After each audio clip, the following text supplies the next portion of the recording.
against the right, against people who oppose the leftist agenda in general. Ridicule is something that Saul Alinsky, the strategic mastermind of the far left, and somebody who's an inspiration for Hillary Clinton and Barack Obama, he said that the best thing you can do is ridicule your opponents because it just makes them look silly, and there's nothing really they can do to respond, and it enrages them as well, and so it ends up playing into your hands. And so this is, it's unfortunate that this is the case, but this is a very commonly used tactic. Does the left think that I'm sure most of the people who are doing the ridicule aren't Muslims, and they really don't believe in the kinds of things that jihadists are doing around the world?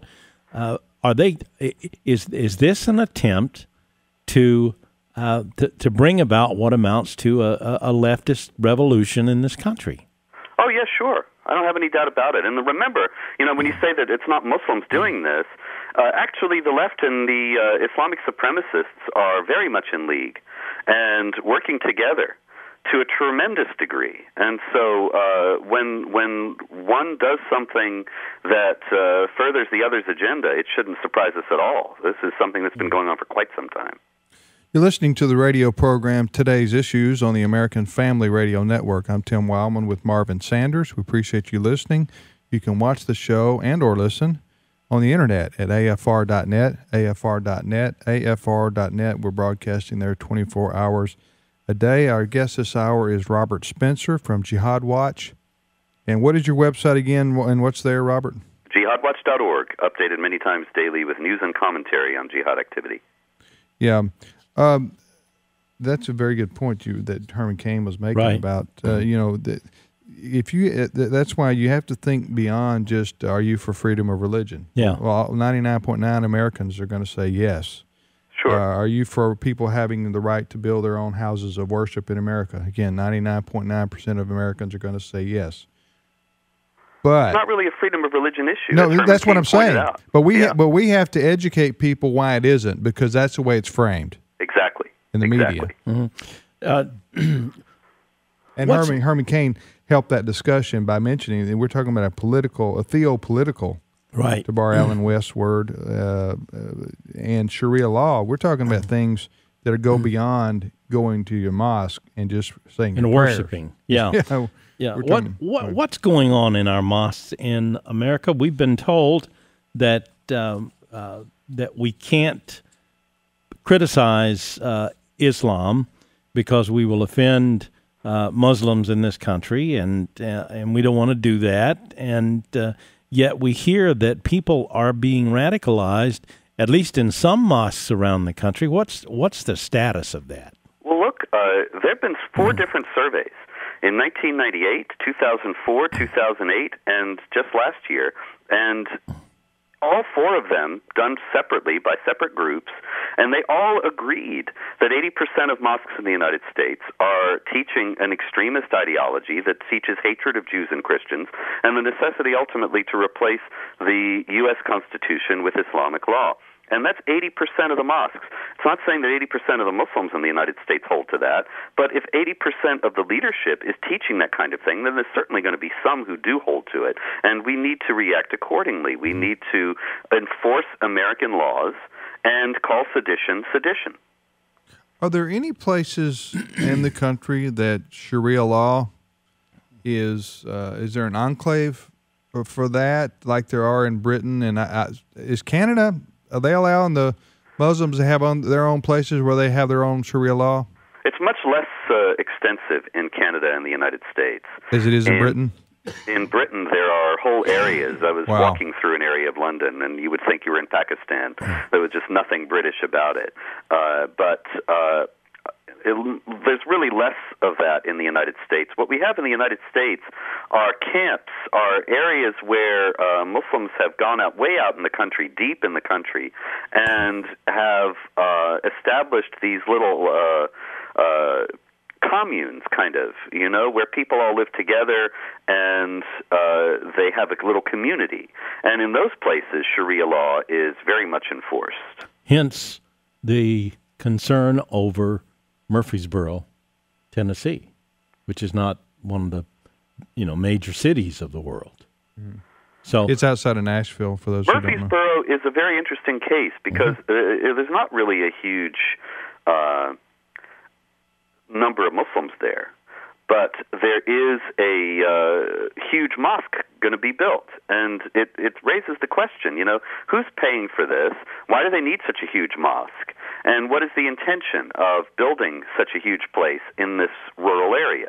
And the answers are not really forthcoming, because anybody who asks these questions is immediately tarred, as we were discussing before, with Islamophobia and bigotry and hatred and so on. In the Quran, Robert, we talked earlier, making some comparisons between the Bible and the Quran. In the Quran,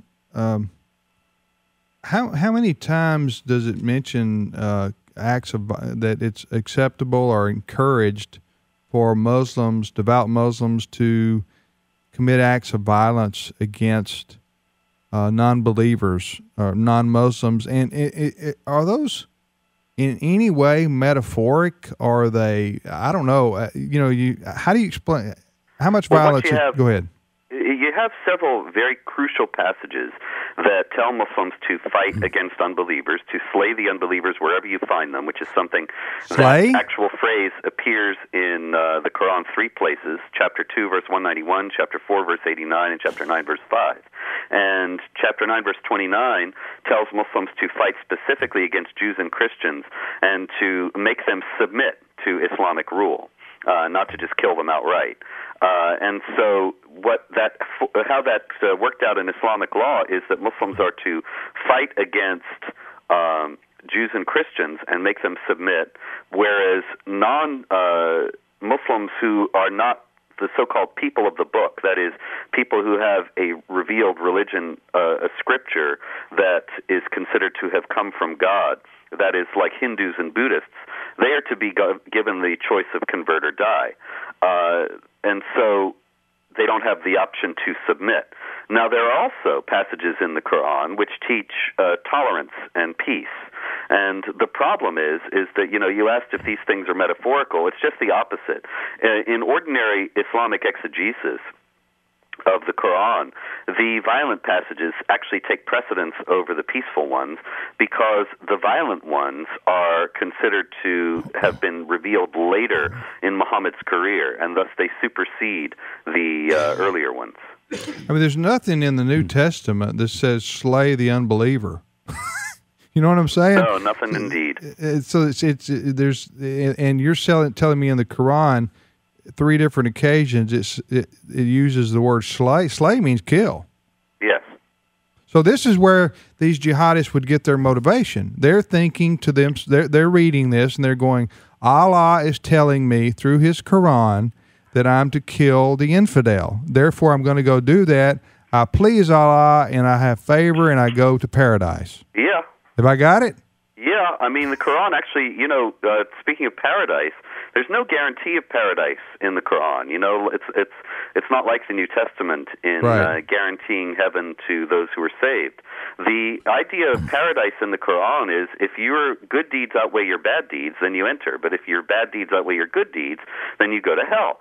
Now, there is one guarantee of paradise to one group of people, however, and that is the people who kill and are killed for Allah. And that is something that is used as a justification for suicide bombing.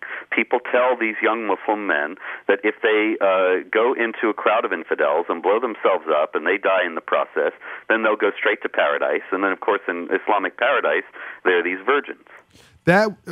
See, that would make sense, Marvin. In a way that trying to make sense of something that makes no sense to a Western mind.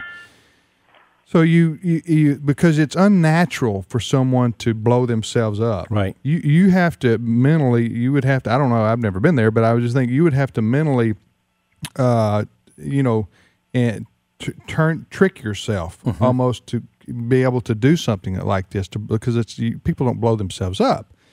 But if you think you can blow, if you've got a religion, as Robert suggests, that's really fatalistic, in the sense that you don't know if you're going to paradise or hell, because it's up to Allah after you die if your good outweighs your bad, according to the Muslim religion. Right. Okay. And here's something that I don't understand in that regard. Sensual pleasures are forbidden, off limits, and yet their view of paradise is indulgence in all these sensual pleasures. Yeah, what about that one, Robert? You want to comment on that one? Well, in Islam, it's a very different moral scheme from in Christianity. In Islam, a man can have 4 wives, and also essentially slave girls, that if he can capture them in battle, then he can use them as sex slaves. And this is all in the Quran. And then if he dies as a martyr in one of these jihad actions, as we were talking about, or the suicide bombing or so on, then he can go into paradise and enjoy the virgin. So it's not actually quite so that sensual pleasures are denied on earth. Muslim, it's pretty much open thing for a Muslim man. Yeah, but the women got to cover themselves, from head to toe, the burqas and the whole thing, to keep that is to keep from tempting the men sexually? What is that? Yes, it's all the woman's responsibility to keep from tempting men, and it's not the man's responsibility to exercise self-control. Okay. And so, actually, Muhammad commanded that the Muslim women should cover everything except their face and hands. But some go even farther with the full burqa that covers the face, because they consider it to be helpful to help them avoid temptation, avoid temptation. Yeah, but to Marvin's point, it is contradictory to say, on earth you need to avoid sexual temptation, temptation, but your paradise is a sexual orgy. I mean, that does, you know what I'm saying? So, but anyway, back to my point about why somebody would why these folks around the world blow themselves up. Because you wouldn't think you would get this many people to blow themselves up, or try to attempt to blow themselves up, or to murder innocent people, because that goes against, your survival instincts that God puts in us all. The reason that you can overcome that is because of what Robert said in the Quran. It's teaching that if you will do this, if you will blow yourself up and murder some infidels along the way, murder some infidels in the process, then you can guarantee paradise. And that way you don't leave it to whether or not Allah is going to add up your goods and it's going to outweigh your bads. Right. So, all right, Robert, what's your website again? Jihadwatch.org. JIHAD watch.org. All right. Thank you, Robert. Appreciate it. Thank you. We're out of time.